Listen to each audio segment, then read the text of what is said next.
and welcome back to my kitchen. My very first video on YouTube was redoing this kitchen and I did it again. My goal is to redo every room in my house in 2022. I started with my home office and now we moved on to the kitchen.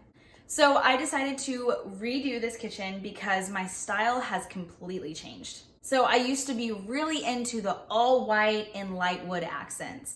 Now I'm kind of over that style and I'm wanting to transition my house into a more mature style. Now I'm into the more natural warm colors and the dark wood tones. So if you guys remember in my first video, I actually painted these countertops white.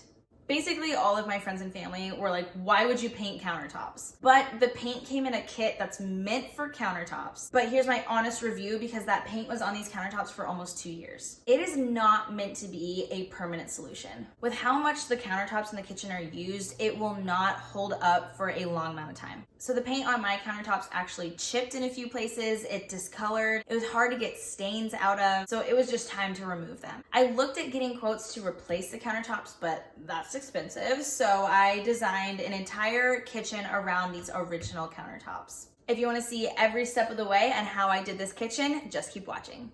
So I always start by spending days looking at inspiration online, and I love this kitchen. It has all of the colors that I wanted, so I spent some time and made my own design on my computer to go off of. Then it was time to start the process of removing the countertop paint. This was a bit of a bear. So I used a citrus strip and just coated the entire countertop with it, let it sit for a little bit, and then just started scraping. It took me a while to scrape all of this paint off. It was a bit longer than I expected, but it's actually pretty satisfying.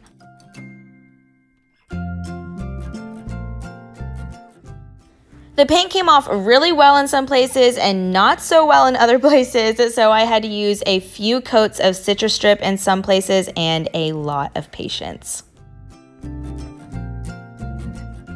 When I first redid this kitchen, I also painted over the backsplash, so I'm just removing the paint off of that, and we're gonna stick with the original backsplash. Most of this video is just me removing what I did the first time. The paint on the backsplash actually came off a lot easier than on the countertop. The hard part was getting it out of the grout. I just used a wire brush to scrape it and it came off pretty easy.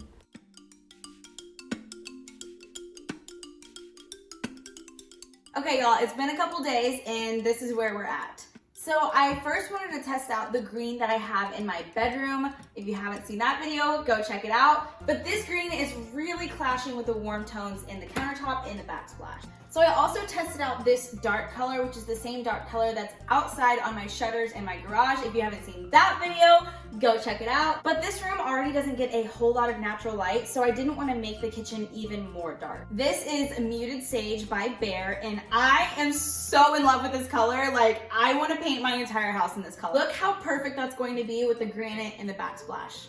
I also ordered new hardware that I think is going to look amazing. And this is my favorite part, so let's get to painting. Nope, I lied. This was not my favorite part.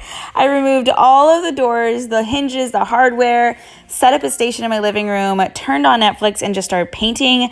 But I kind of forgot about having to paint one side, wait for it to completely dry before you move it, and then painting the other side of the door. I really need to get myself a paint sprayer, but it was fine. So a while back, I put these accent boards on the island and I didn't really like them when I put them up, so I never painted them, but I never took them off the wall. I decided to paint them this green color and I actually love the way it looked, so that's the accent of the front of the island.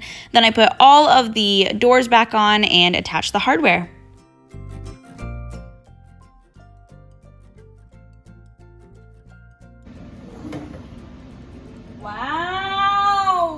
Wow, she's cute.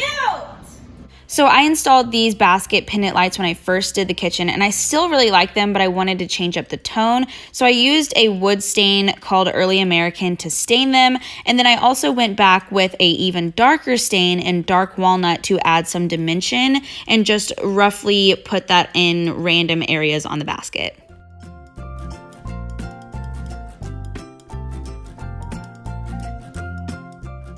Here is a reminder of the before and here is the after. I am so happy with this transformation and I am so excited to incorporate these colors all over my house. So you guys stay tuned. Please like, subscribe, and I'll see you guys in my next video.